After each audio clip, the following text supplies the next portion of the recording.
What's up guys, how are you doing? Welcome to my YouTube channel. This is Bayo Adio, your favorite Nigerian American YouTuber. For you guys that are new to my channel, what I typically do is I vlog about lifestyle in Nigeria, investment opportunities in Nigeria, and I am trying to build a community in Nigeria for diasporas to come home to. I'm trying to create an avenue for diasporas to feel comfortable to invest in Nigeria. So essentially that's what I do on my channel. I talk about farming, real estate, lifestyle, culture, food, just life in general in Nigeria for people that want to have a second home in Nigeria, come to vacation in Nigeria, expose their second or third Nigerian American or Nigerian UK or wherever you guys are at. You guys want them to see Nigeria. Or if you want to relocate to Nigeria, this is the perfect channel for you. So if you like more of those contents, make sure to subscribe to my channel. So for you guys that are my veterans, my subscribers, my followers, they've been watching my videos. If you guys watched the video I recently posted, I was talking about the lessons that I learned, why I was not as successful at farming the first time I was doing it. So we have a farming community for you guys that have not been following me. And what we're essentially doing is we're building crops and then we harvest them and then we kind of share profits at the end of the year. So, and it's a farming community that we have in Ogun State that a lot of my subscribers, we have like, I don't know, 35, 40 of us that we have little 1 acre, 2 acres, half-acre farm in a community where I help them manage. So this is part 2 of that series. So if you haven't watched part 1, click on the link somewhere in this video. If I forget to put it on there, click on the description and click on part 1. This is part 2 of that video. So all right, so pull up a chair, grab a drink, enjoy it, and let's talk about the other 10 lessons that I have learned in farming, going through a farming cycle the first time, that I don't want you to make that mistake for some of you guys that are interested. Are you looking to relocate, invest, have a second home, or retire in Nigeria? If so, I have an opportunity for you. I would like to introduce you to the Green Paradise community. Visit thegreenparadise.com. We're looking forward to having you join our community. See you there. All right, let's dive in. Dun, dun, dun, dun. All right, so I'm going to go from 11 to 20 because in the first video I went from 1 to 10. All right, so lesson number 11 learned. So when we initially did this, I hired a few, because I was new to this, so I knew I had to hire experienced people that were like used to farming. So I hired like multiple consultants actually, and a farm manager that's experienced. But I think that the consultants were more specialized in the type of crops that we were trying to do. I think one of the mistakes that I made is that I only hired them for the beginning of the process and consulted with them and left them. I think what I should have done is I should have kept them throughout the process of the farming cycle, like from the planting, the weeding, the manure application, the harvesting, to kind of help us work through all of those challenges, all the way to harvest and off-taking. But I think I just used them in the beginning and I let them go, and I would call them later after the fact to consult with them. So I think that could have saved me some of these troubles that I experienced. So yeah, one thing that we're doing differently is now we have somebody on retainer that's helping guide us from the beginning all the way to the end. All of these people are knowledgeable, and we have specialized crops that we're planting that have their own unique things. So it's better to just, one of the quickest way to be successful and learn is to consult other people that are already doing it and successful at it. So right now, the farm manager with his own knowledge, he also has a small network of people to consult with, to brainstorm challenges and solutions as well, instead of us just doing it amongst each other. So community is also very important. So that's one thing that I have learned that we are doing much better of the second time around. All right, point number 12. I think one of the biggest challenges right now in the farming agriculture industry is just labor and managing labor. It's honestly like a big challenge. So we have went through many different facets of like pay structure, how to incentivize, how to motivate, how to get job done, how to find good people that are hardworking. We have fired a whole bunch of people, hired a whole bunch of people. We have gotten local people, we've gotten people from different places. There's just all types of random challenges with like labor. But one thing that I have, and again, we're also trying to save costs. So it's like a very like tricky like balance to find. So one thing that we found, which was like a good balance, and we went back and forth on this. So in the labor structure that I'm going to share with you guys, so you can hire people and pay them salary, and they just kind of work full-time on your farm and kind of do what you need, or work full-time to accomplish a project. Or you can do contract labor, which is very, very project specific. So contract laborers usually charge a lot higher, and having your staff on your farm, usually it's cheaper. You feed them, they stay on the farm, and you pay them a decent amount that's within your budget to make sure that you guys are still profitable. But it's way cheaper than high-end contract labor. So I went back and forth between both, but I think when I did the first option, it was not very good. I don't think people were meeting up with the targets and the challenges that we set for them because they really just didn't have any motivation. I think people just get too comfortable and they don't do what they're supposed to do, and all types of issues start coming up. So the strategy that we used this time was just we noticed that trying to save money on that ended up costing us way more later. So this time, I decided to do contract labor for all of the setup of our farm. So literally, all these consultants, all these people that we hired, they literally brought in their experts, their workforce. They stayed on the farm for like 3-4 days, brought in 10 people. We set a target that we're gonna pay you this much per acre. This is 10 acres. We do it. We verified that it's done. We pay you, you leave. And they were much faster, much efficient, did it right. You still have to kind of look over them, but contract labor, it reduces micromanaging and supervision because you actually don't need to actually watch them that closely. You just give them a target and then you come back to verify. And if it's not done, they don't get paid. And if it's done, they get paid. It was, man, that was like the most simplest approach to do this. So for my own less stress, I just decided to do contract labor for majority of the stuff that we wanted to do when it comes to like doing like a major project of like planting or harvesting. We would probably always do that. But for like long-term maintenance of the farm, then I think it was then wise to have a few people on the farm to always help with looking over the farm, weeding, taking care of little things. There's endless work at the farm. So I think that's the new strategy I employed that is just much, much, much better. Much, much better. So yeah, it also reduced the level of stress on the farm manager as well. So now he can manage just maintenance and making sure the crops are healthy rather than initially, I think we dumped way too much responsibility on one person. And so he had to maneuver a lot. There was a lot of challenges he had to manage. So I think doing it that way was way, way easier. So yeah, so sometimes there is just not enough people that want to do labor work. So sometimes like recently, we actually have to go outside of the country to bring people in. You guys might think there's not a lot of jobs in Nigeria, but I think sometimes people just don't want to do farming work. They want other types of work. So sometimes you might have to go out to Cotonou and get people to come in and do all of that. So anyways, contract work is what's worked best in terms of like high intensity projects. All right, so yeah, so we started paying more essentially for performance and project completion rather than for activity.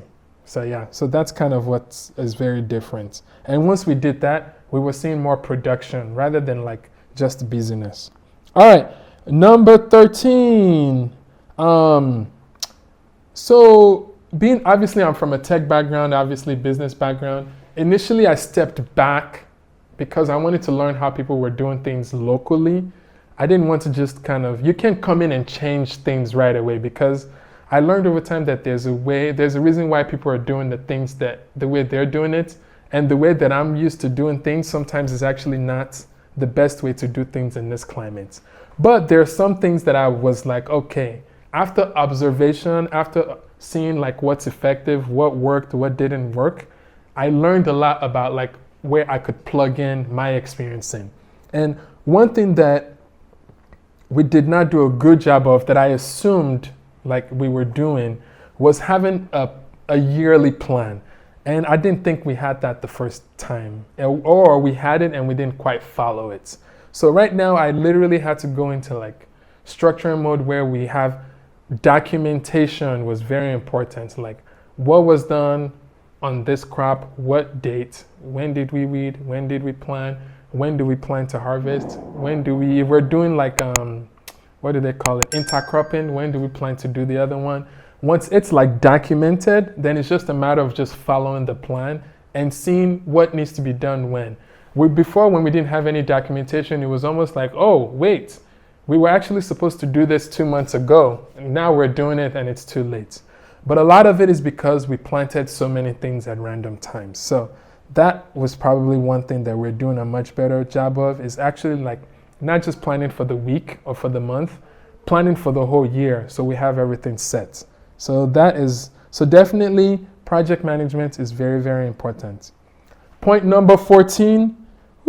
This one is one that I did not think about because I was trying to keep peace. When we go into these communities, my first priority is just to kind of, have some level of like peace with the community. We want to be a part of their community, a little bit of cohesion.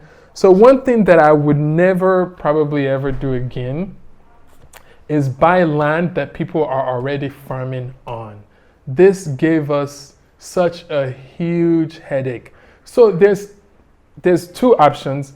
Don't buy the land, or make sure that you have contact with the person planting there, and there's like already an agreement that you set on like what's going to happen when the person is going to move his land. Don't just talk to the person selling the land, which is the mistakes that we've done. You also have to talk to the actual person that is planting there to work it out. Because of this delayed some of our projects by 3, 4, 6 months, some of our projects by almost a year. Guess what? They will tell you that they'll tell you that, oh yeah, they've already talked to the person to move it. But then when you go, the person is not showing up, you can't find it. But as soon as you try to clear the land, there's now like drama, there's issue. And then sometimes they're not harvesting for like another 6 months. And you can't, if you try to clear their crop, which we've done before, it becomes a whole big community issue. Now there's like threats, there's fights, and there's a lot of hard work that they've put into that. So next time, this caused issues with any land that we're trying to buy that people are farming on. So right now, before we even pay for the land, we either tell the person to clear the land, we will pay you to clear this land. Once we've seen that you can get the person off, then we would like pay you. Or we have some sort of strong agreements with like, how much do you need in order for us to be able to take over this land? But guys, this point, don't underestimate it. This gave us a lot of issues in Green Paradise and in Agro Park. But before we're like, oh yeah, that's fine, we'll wait for you to be done. Some people were like, we'll wait for you to be done, like in 6 months when it's time to harvest. Then they do something slick. They intercrop something else like halfway that we're unaware of. So by the time it's time for them to leave, whatever that they've intercropped is already grown. And now you're stuck again because you can't clear their thing. Now, obviously, you can be the bad guy and just be like, we already had an agreement, I'm just going to clear it. And because I've already talked to the owner, we have done that, you could do that. But then now, guess what? Now you're attracting bad energy and they're thinking you're the bad guy. Nigeria is just complicated. So for me, the lesson learned is that I need to have clarity from the get-go. Don't buy the land till you find out who's farming on it and have a deal with that person farming the land, not with the owner of the land. And decide what you guys are going to negotiate on that before you pay for that land. Or get the land person to clear the land, make sure that you have presence before you pay fully for the land. So that's the lesson learned on that. Again, these are small things that people don't share, but that give us a lot of challenge. All right. Point number 15. I think point number 15 mainly is just that I should have developed all the infrastructure needed on the farm before we started work on the farm. I had the mentality and the mindset then is that we would just build as we go. And I think that did not end up working out. So next time we take on this type of project in a new location, we would have made sure that all the infrastructure is in place first. The water, the farm manager's house, whatever security you need to get, the equipment, everything is literally on ground, and then you can now start work on the farm. So yeah, that was a big lesson, because now we have started work, we've committed to employees, we've committed to all of these resources, but we didn't have the infrastructure set. So that delayed us like 6, 7, 8 months before we can now start work. So that was just one lesson that I learned, is that if you're gonna take on this thing, make sure that all the infrastructure is like literally ready before you go. All right, so point number 16 is that when it was time to harvest, we learned so much. Like at that time, one of the things we were harvesting is corn. And we learned, and again, we had a vague idea, but I didn't feel like we dove into enough details. When it was time to harvest, we didn't think of like, what is the format that's most popular? Like I talked about earlier, when is the right timing to do it, and what is actually high demand? So I'm just going to use corn for example. We learned that corn, you actually have to, people prefer dry corn, and you actually have to leave it to dry longer, which again, we were kind of vaguely aware, but for some reason in my mind, I was thinking we're going to sell fresh corn, which was not the best way to do it with the scale that we were doing. And more importantly, people preferred shelled corn. So like after drying it, you have to now shell it. And then the demand for that is high over fresh corn. So I think one thing that I've learned is that to gain maximum profitability with farming, you have to go an extra step in the supply chain and add value. Not just harvesting and selling the raw materials itself would not give you the profits, because a lot of people are doing that. You have to take it to the next step. Like if we would have deshelled and bagged, we would have saved so much on transportation costs, and we would have been able to sell it for much, much higher profits than just selling the corn to them naturally that way.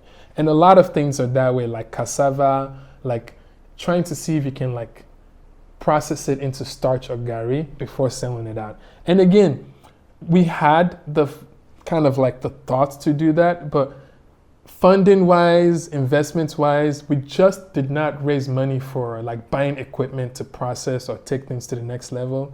The funds that I raised was just only for farming, like let's invest, let's farm, let's harvest, let's sell. I did not think of like buying all of these equipments as well. So honestly, that would have made up for a lot of profits if we like did that. So yeah, so just know that farming in itself is not where the money is at.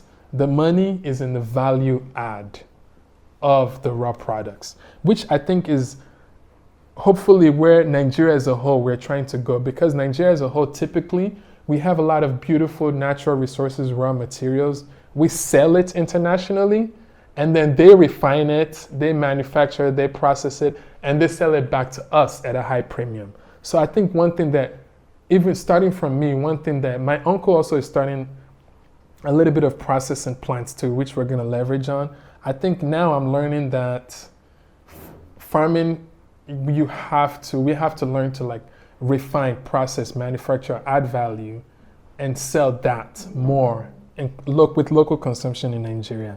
Or you can export it. So like right now we can make things, we can process it, finish it, package it, seal it, and then export it, which is one thing that we're going to do more of. But the first year I wanted to focus purely on local consumption. But now I have a lot of connections to exports, process. That's just mainly for maximum profitability. That's probably what we're gonna do better this year that we did not do last year. Okay, so anyways, long story short summary, add value to what you are doing. Okay, let's see. Dun, dun, dun, dun. Number 17, I think it's just having a post-harvest system in place. I think when we kind of did all of our things, we focused so much on having systems to like take us from the beginning of farming to selling, but we didn't have any like systems in place for like post-harvest and off-taking. So that one, just know that we just didn't have, we were not ready when it was time. So yeah, so we now had to like catch up. Number 18, I am of the belief, I think initially when we started, we did like 80% short-term crops and 20% long-term, but we're almost flip-flopping it now. I think that for maximum profitability with large-scale farming, it's better to do cash crops. So cash crops are things that you don't have to clear every 3 months, replant.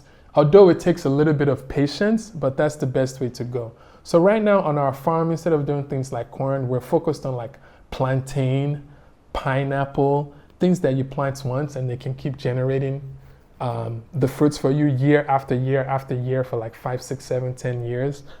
Low maintenance over time, a little bit of leg up work in the beginning, but after a while, it literally just takes care of itself. You just have to weed and maintain here. So again, I'm going for low stress, high profits, but we are still doing cassava, but that's like a 10-month at least process. And cassava is also very low maintenance. It's a rugged plant. It can survive dry weather, rainy, it can survive. And there's a high demand for it. It's easy for us to kind of take it out to the market. So we've kind of abandoned all the random stuff that we wanted to do.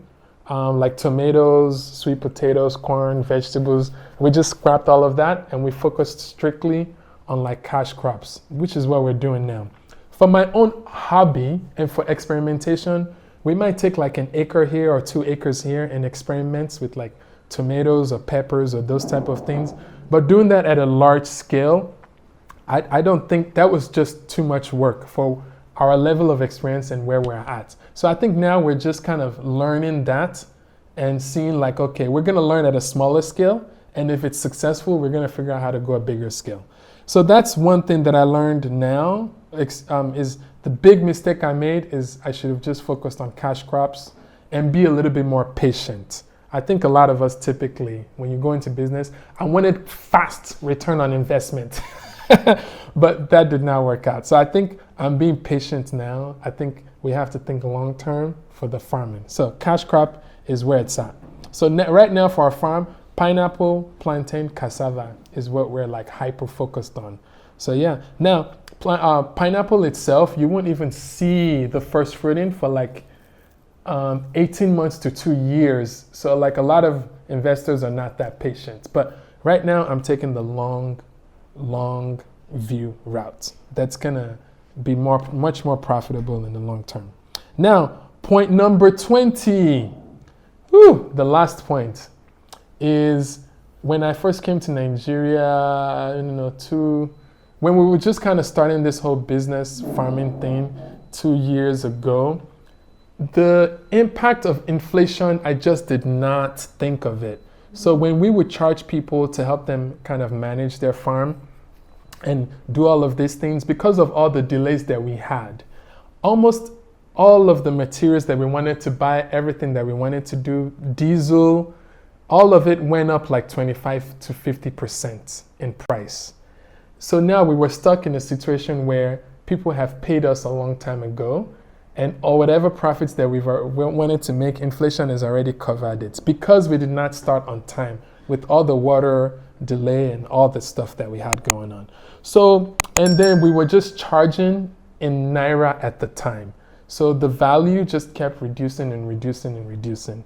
So one thing that we kind of adjusted that we're doing better on now is that we are priced, and I know, I'm sorry, you just got to adjust. We got to deal with the environment. So right now we are actually charging in dollars. And people want to pay Naira, they can still pay Naira, but it has to be the equivalent of what the value of Naira is at the moment that they're paying. So the mistake I did definitely was charging in Naira, and that affected our bottom line and growth so much. But it was all great lessons to learn. We had to learn it. So yeah, so right now we were more like, we're gonna quote in dollars so that when you're ready to pay in Naira, you're paying the value that the Naira is at the time. So yeah, that was the top. That is literally the 20 lessons. As you guys can see, a lot of micro lessons, a lot of macro lessons, but I think that's what makes people an expert. Expert is somebody that has made a lot of mistakes that you can potentially make in one industry, to where now you're now teaching other people how to succeed and not how to make the same mistakes that you're doing. So I'm sure there's going to be much more that I'm going to make. But I think the more that we're progressing now, we are reducing the mistakes that we're making and that we're increasing profitability. So some of the good things that I did that I think saved us a little bit. Number one, I learned from the consultants to not focus on ideal case scenario. So if you guys are gonna venture into this, especially when you're taking money from people, we planted like 20, 30 more acres than what we needed, just in case there was a loss, like with the monkey invasion, or we didn't make enough funds that we needed to make. All the extra places that we planted on would help you recuperate for something like that. So I think that was good. Changing plans, obviously, to kind of charge in foreign currency so that we can always not have so much loss with inflation was very, very helpful. Also, in terms of return on investment, this was very, very, very helpful. A lot of people that do the business models that we do in Nigeria, a lot of them have went bankrupt. Some are still alive and doing well. But I decided to not follow their business model. I decided I am going to do yearly return on investments payments rather than quarterly. So I think the fact that I did it yearly, it gave us time to course correct throughout the year to where we're not instantly already disappointing the people that has paid us to help them manage their farm. So I think that one was very, very good. I think gathering data was good. Also, me being very hands-on with this project was very helpful. I think it's good to not just sit down and be chilling while your workers are doing. I think the fact that I was getting involved, I was paying attention, I was asking questions, it really helped me understand when to pivot, when to make changes. Or I see a big picture that nobody is seeing, because one of my favorite quotes is, you can't see the whole picture if you're in the frame. So I'm able to kind of redirect, shift expenses, help them accelerate things. So I think that is definitely some of the things that I did well. Education is also, I did that very well in terms of learning as much as I possibly can from other people. So those are the things that I would advise for you guys to do if you ever take on this project. Is don't plan for the ideal case scenario. Rely on people that have done it, and hopefully you have much better success than I have, because you would have learned 20 new things to not do from watching my video. Again, guys, if you enjoyed this video, if you gained value from it, please hit the like button. It would help my channel. It will help me support. Heck, you can even donate too with the donate button on here to tip me. This helps me keep the bills paid for my channel, so I don't have to work so much. I can do more of this. And also lastly, if you want to make sure that you're staying up to date with videos that I'm posting, make sure to subscribe to my channel. That also gives me credibility. It helps me know that you guys are gaining value and that I have a community of people that are following me. And lastly, remember, it's your time to rise and let your light shine. Peace.